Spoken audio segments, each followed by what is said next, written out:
So it's my task tonight to give you a little talk on Samadhi. This strange sounding word called Samadhi, which we use, which roughly translates as meditation. That's not very good translation, actually. It's much, much more than meditation.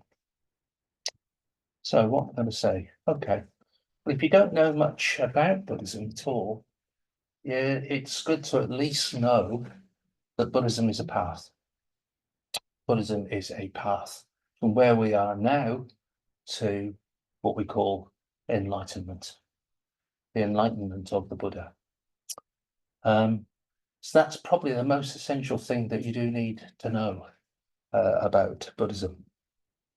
So that enlightenment, or nirvana, as we call it, it's got lots of different names actually that we use. What do we call it? Sometimes we call it the Great Awakening, or Bodhi, Mukti, Moksha. So many different terms for, and that's just a handful for this term enlightenment. And there are lots of different formulations of this path from where we are now, from an unenlightened state like us to an enlightened state like Buddha. There's lots of different formulations of the path. There's the Noble Eightfold Path that you might have heard of, probably the most common path formulation of the path. There's the 37 factors of enlightenment. There's the 11 links of the spiral path. There's the 6 perfections of the Bodhisattva. And, well, that's just a few. And there's also the Threefold Way, which is probably the simplest because there's just 3. It's the simplest. Sometimes we say that the Threefold Way is a little bit like building a house. And ethics, the first stage, which Arthur Siddy's already talked about a couple of weeks ago about ethics, that's the kind of foundation. So if you're building a house, you need to build the foundations. And Samadhi is a little bit like building the walls and the windows of the house. And Prajna, which we're going to hear about, wisdom, next week, that's a little bit like putting the roof on. So that's one of the analogies that's often used. Anyway, I was talking to my son about this recently. My son builds houses, and he's got a business and builds them. And he said, yeah, it is like that, Dad. He said, but there's about 78 different stages, actually, when you're building a real house. So very interesting. So we've already heard about the first stage from Arthur Siddy, and we've also heard about this path of regular steps and irregular steps. So the path of irregular steps is where you're proceeding on the path, but you get distracted. You have a rest for a few years, you get go and do something else, and then you come back to it. It's a bit like that. It's a bit haphazard, your progress on the path. Path of irregular steps is where you're just really getting on with it. And you won't be distracted. You're making progress on the path, on the way to enlightenment. And well, it's in that context that I talk to you about Samadhi tonight. So let's have a look. Samadhi. Yeah. Okay. So some of you might know that earlier this year, I cycled across quite large parts of America. I raised quite a lot of money for charity, Buddhist charity actually, and some of the places I went to, Montana, Utah, Idaho, cycling, incredible snow-capped mountains. You just wouldn't believe how beautiful they were. Some of them I actually cycled pretty much up to the top. It's kind of work actually. So some of them really were like that. I didn't cycle well up there. There was a kind of path. It was the freeway or something. So it was quite something. It's quite something, I can tell you.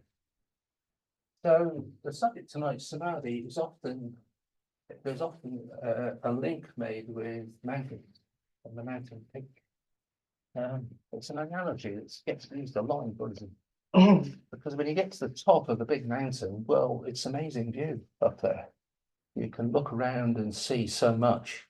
And I was certainly doing quite a bit of that earlier in the year, just looking for absolute miles and miles in this incredible direction.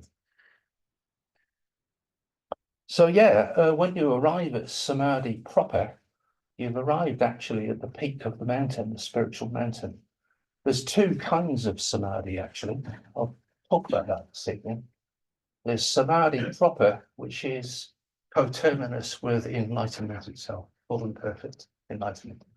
And then there's this other kind of Samadhi, which is what we're mainly doing, which is a more mundane version of that. And but nonetheless, the mountain peak analogy is a good one.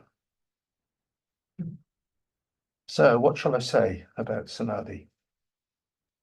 Well, in a way, I haven't really got much to say tonight about Samadhi, because, well, the more advanced the spiritual stage is, the more important it is, the less we have to say about it in Buddhism. This is often how it is. It's the complete opposite of ordinary life, isn't it? In ordinary life, if something's very important, then, you know, we run a university course on it, and you train and get a degree, you learn all about it. The books, people write books about it, but it's not like that about full and perfect enlightenment. The Buddha himself actually said very little about the actual state of enlightenment itself. All his teaching was very much about getting to that stage, but he didn't say very much about it, indeed. It's too profound. The state of enlightenment is too profound. Words can't really express what enlightenment really is. So what can we do? How can we kind of approach that if that's the case? What does it signify? Well, like I say, there are two kinds of samadhi, so I can talk about some of it. So let's have a look. Sometimes it's called perfect samadhi, and it means being firmly fixed or established on a single object. That's what samadhi actually really means. And in the enlightened version, that means being fixed on reality, what ultimate reality and what that is. But in the more mundane version, it's connected to concentration, being fixed in concentration. So I'm going to talk a bit about that, actually. Yeah, like I say, sometimes samadhi is rendered as right meditation, but that's not a very good translation. Don't know what to say, as we'll see. So it means being firmly fixed, which is once again the opposite of what we're like a lot of the time. Sometimes when I'm giving lectures, and I give a lot in different places, somebody comes in a bit late and they come to the door, and everybody kind of turns around like that.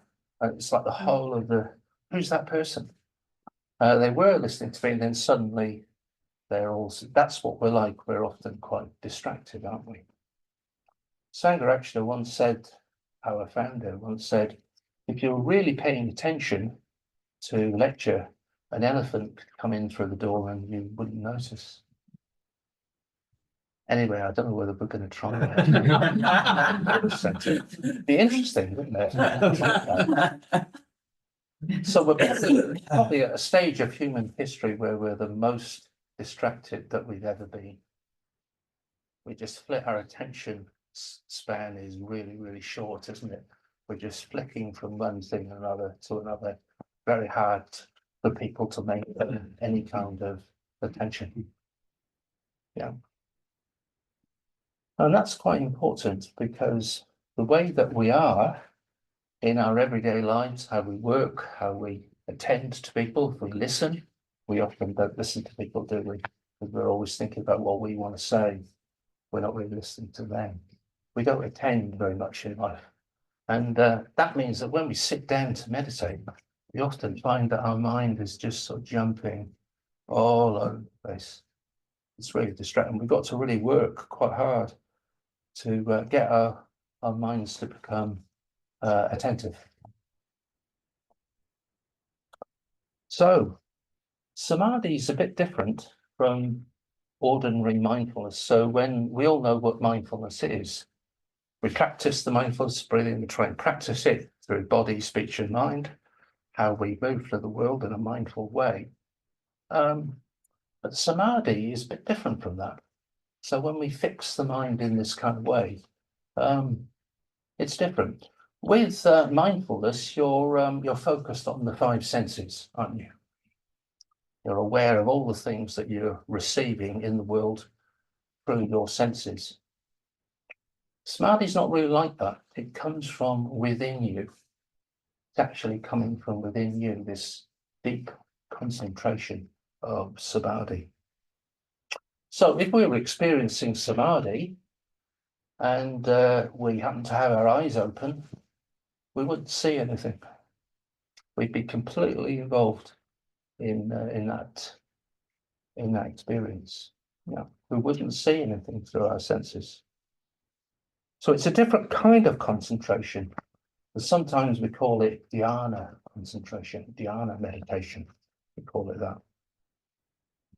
I'll say a little bit more about it, actually.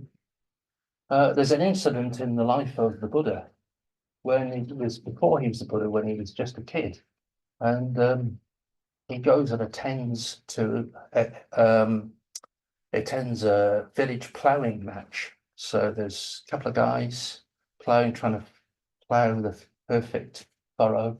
You know, it was agricultural kind of situation he was in. And it was a very hot day.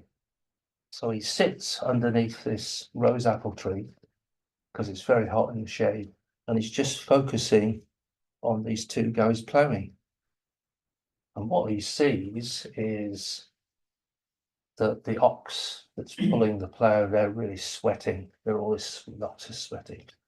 The guy holding the plough, he's really sweating. And then he notices that the plough is digging up the earth and all these worms are kind of coming up. And then all these birds are coming down and they're trying to get the worms. There's all this sort of cycle of unsatisfactoriness going on. And he really sees it quite deeply.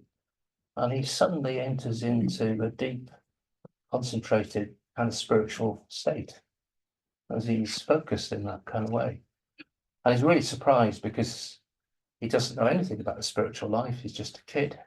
But it's a deeply spiritual moment for him. Becomes very absorbed indeed. And he doesn't forget that.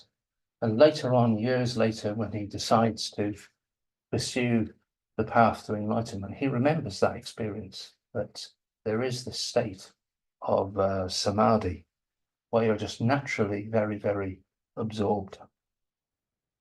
So he didn't forget that. I've been involved in Buddhism for 51 years, and I've kind of met Buddhists, so many Buddhists, and I've heard this story where people have had an experience somewhere in their life where they become intensely absorbed. It happened to me as well when I was a 14-year-old schoolboy. So that led me to spiritual path. So samadhi is not an uncommon thing. A lot of people have it. So it might have happened to you. So like I say, it's about being firmly fixed and established. Sometimes people have this experience when they're playing table tennis or chess or playing a musical instrument, or they're really transported through art or music or whatever it is. I've heard lots and lots of stories, and climbing mountains. I've met at least one person who's had that experience. So like I say, it's about being firmly fixed and established. So what about this other thing, this other samadhi, which is about, which we can't talk about and say very much about, being firmly fixed in reality? Well, what I'm going to do is I'm going to talk about it now. You said that you can't really talk about it. I'm actually going to talk about it, saying something about it.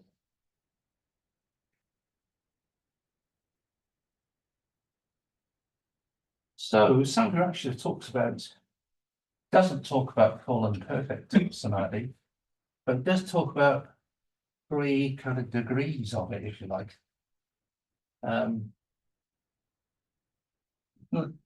they're kind of ascending degrees of samadhi and concentration.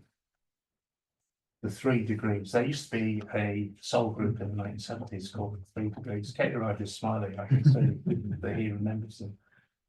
So this always comes up on discussions of samadhi. So there are 3 degrees, and the first one is called samatha. You might have heard this word, samatha.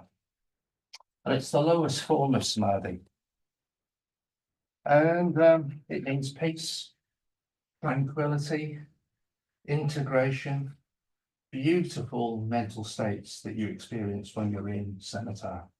Usually you get this when you're on retreat. So say you've been on a retreat for a week or a couple of weeks, you're meditating a lot, silent, you're really getting into the Dharma Night, the retreat, which can occur. And when it does occur, and it can occur just through practicing mindfulness of breathing, when it does occur, you will know, you will definitely know about it. You will be very aware of that. There's no question about, am I in this state or not? You will know about it. And when, they ring the bell at the end of the meditation, and you won't want to stop meditating. You'll just want to stay there because it's so absorbing, so beautiful, so wonderful. So yeah, not everyone experiences these sorts of mental states on retreat. Some people never experience them. And as Saddharaja once said, the purpose of meditation is not to have good meditations, as it were, enjoyable meditations. It's about transforming yourself. So it doesn't really matter if you don't have these experiences. But if you do, well, it's nice and it's good to know what it is, what's actually happening to you. So there's a second stage, a second degree, and it's a little bit more intense form of samadhi, and that's called samapati. Samapati. And it literally means attainments gained through concentration. And this is where things get a bit more intense. This is where you're starting to experience colored lights, beautiful sounds that you can hear in your music, musical sounds, fragrances. You may see incredible landscapes in your mind's eye in a really detailed way. You might feel lighter, your body might feel lighter, but it might feel heavier. I remember once meditating and I felt I was just falling endlessly through space like this. My whole body was just falling. So I opened my eyes and I was just where I was just sitting there, but it felt that I was just falling. So that's what can happen with samadhi. So yeah, there's often it's associated with great bliss, joy, ecstasy. There's an immense variety of these samadhis, and they can just occur. So sometimes quite new people, beginners to Buddhism and meditation, get these experiences. We call it beginner's mind. Sometimes they just experience them immediately and then spend decades trying to experience them again. But it often happens. So if this happens, well, it's kind of a good sign. It's a sign of something. And last of all, there's the highest degree of this kind of thing. These degrees is called mundane samadhi. And this is not full and perfect samadhi in that sense, as in the case of the Buddha. It's a more ordinary version of it, but it's quite amazing, actually. And it probably will it may well lead to full and perfect enlightenment in time. Sometimes this stage is called the gateway to liberation. So I'll explain that a bit. And it's the most intense form of samadhi, stage of the path. And, well, how to talk about it? Well, perhaps I'll give you a little story. There's a little story I'd like to tell you about, which describes what this stage of samadhi is like. And I want to tell you about quite a famous Buddhist of the last century called Empty Cloud, Young. So he's an extraordinary man, died in 1959. And he lived to the age of 119. And he spent all his life wandering around China. He walked the length and breadth of China constantly. And all he did was rebuilding and revivifying monasteries. And he taught tens of thousands of monks, nuns, and lay people who constantly taught the Dharma. And he's generally widely regarded as a bodhisattva in the Chinese tradition. Quite an amazing man, really. And one day he was walking through the countryside and he came across a monastery, a bit of a tumble-down monastery, but there were lots of monks there.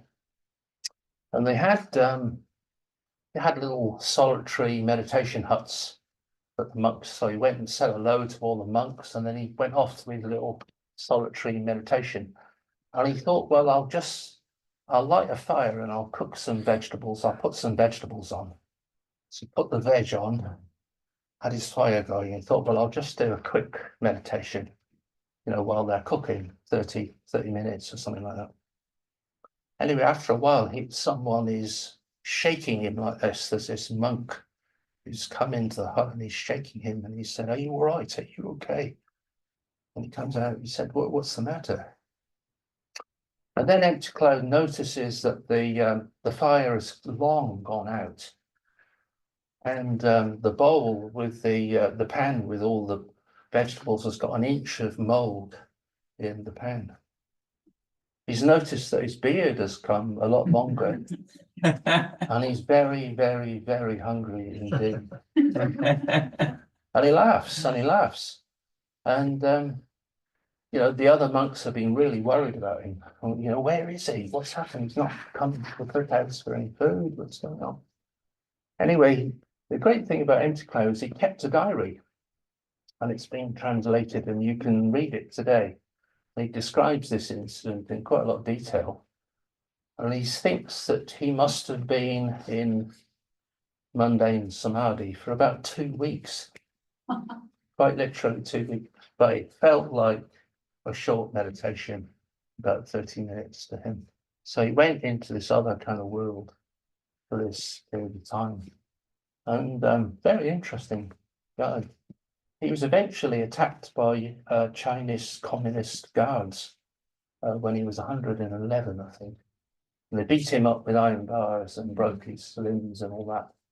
And again, he went into mundane samadhi and just sort of watched them with compassion. Extraordinary, really. Later on, he said, I think this has shortened the length of my life. So he only lived to 119 as a result of the beating that he took. Extraordinary person. But it gives you a bit of an idea of what mundane samadhi can be like. Completely absorbing, very, very intense. And all the effort, all the concentration that arises, just arises quite naturally. You're not having to put a lot of effort in, it's just coming up in that kind of way. Another little thing about mundane samadhi that's interesting is it's often said to be, it arises as a result of reflecting on what's called the 3 lakshanas, this teaching. And in his diary, you can read how he spent, decades reflecting on these lakshanas. So I'm just going to say something about them, then I'll conclude. What are the lakshanas? It's a really, really essential Buddhist teaching, the lakshanas, and anyone can understand it.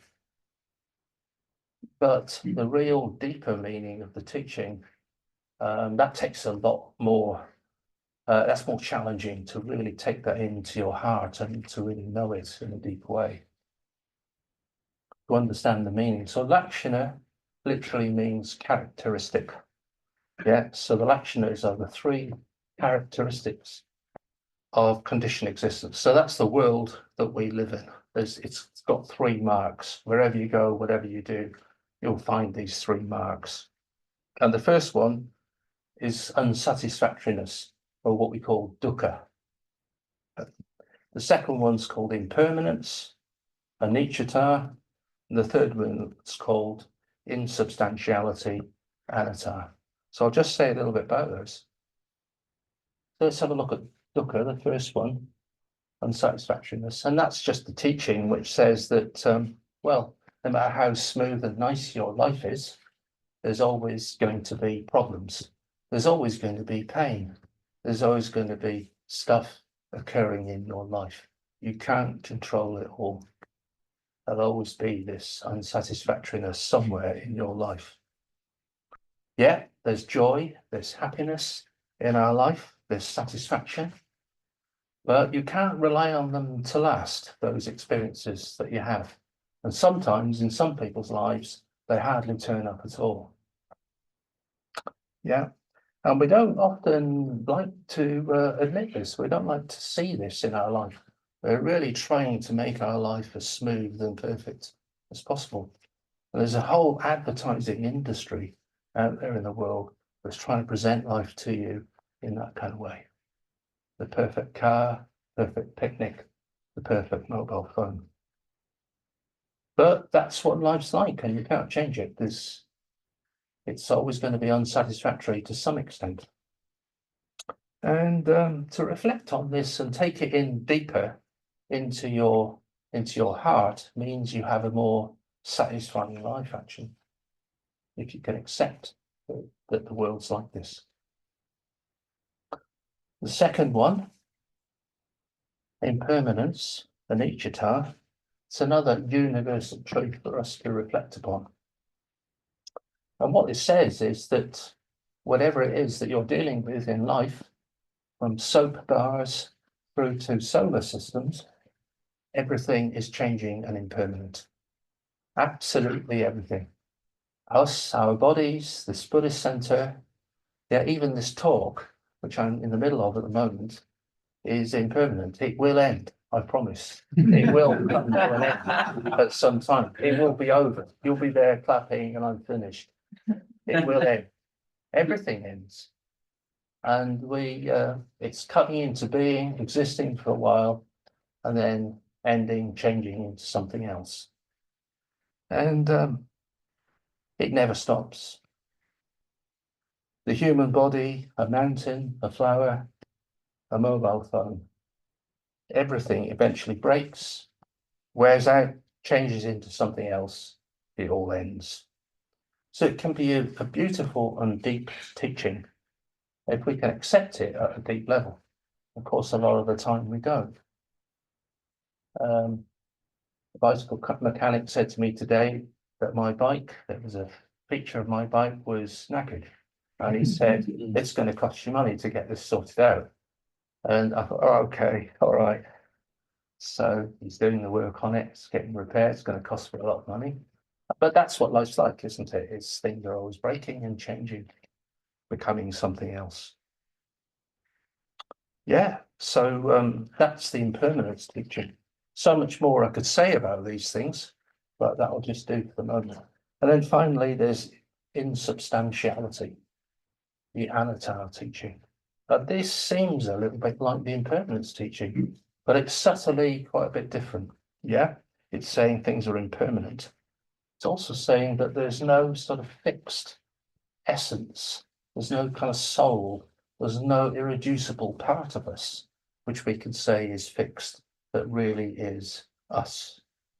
Yeah, we're all just changing conditions all the time, tied up with a name and address. Yeah, that's what we are. And we do have a sense of self. We have got a self, of course. We're definitely here. We're definitely alive. But it isn't. It's always changing. Often subtly. It's not the same from one day to the next. It's not fixed in any kind of way. So often I kind of think, well, there's no absolutely irreducible essential Saddharaja. Yeah, I like to kind of think that I know who I am. I think I do.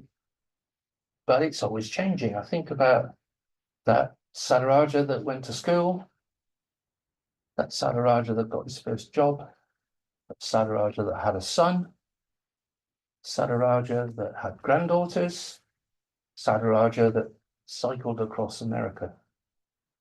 They're all connected in some way, but they're just different Saddharajas, actually. They are connected, but they're subtly all different.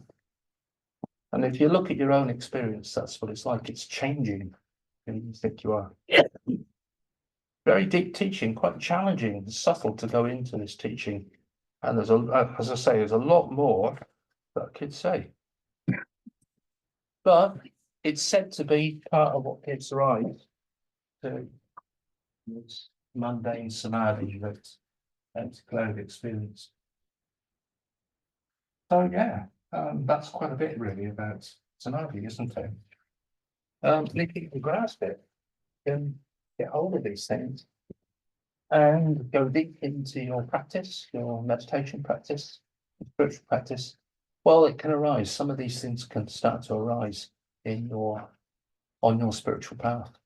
And if they do, the beauty and wonder of living this human life will be enhanced for you. You'll really see that this is a precious human existence, and you won't want to waste your life on just frivolous things. It will deepen you as a person to have this experience. So there's two images used in the Buddhist tradition which symbolize or represent samadhi. And the first one is the lotus flower. So this is a symbol of samadhi. So if you remember, the lotus flower has got its roots right down in the muck, in the mud. And but the actual petals of the flower are up above the surface of the lake, out in the open air, unfolding, beautiful, there to see, enjoying the sun. So much I could say about the symbolism of the lotus, but yeah, it symbolizes samadhi. And the other symbol is the smile of the Buddha. Yeah, it's very, very deep, the smile of the Buddha. And some Buddha statues, you look at their face and some of them really capture it. It's a special smile. It's not just the kind of smile that somebody gives you as they hand you a cup of coffee or something. It's much deeper. It's the smile of deep meditation, satisfaction, wisdom, compassion. It's that deep kind of smile, special smile. So yeah, that's the symbolism. That's the connection with the Buddha. So before I conclude, I want to make just a final point about samadhi and prajna, wisdom. So next week, Dharma City is going to talk about this final stage of the path, prajna, which means wisdom. And well, in a way, samadhi and prajna are not, they're pretty much the same thing in a way. They're not two, as we say in Buddhism. And there's a very famous Zen Buddhist scripture called the Platform Sutra. It's written by a famous patriarch of Zen Buddhism called Huineng in the 7th century. And we can read it, it's translated, we can read it today. And he talks about these two subjects, samadhi and prajna. It's a Zen classic, actually. And this is what he says. Learned audience. In my system, samadhi and prajna are fundamental. But do not be under the wrong impression that these two are independent of each other. For they are inseparably united and are not two entities. Samadhi is the quintessence of prajna, while prajna is the activity of samadhi. They are analogous to a lamp and its light. With the lamp, there is light. Without it, it would be darkness. The lamp is the quintessence of the light, and the light is the expression of the lamp. In name, they are two things, but in substance, they are one and the same. It is the same case with samadhi and prajna. Okay, so that's my little talk on samadhi, the second stage of the threefold way.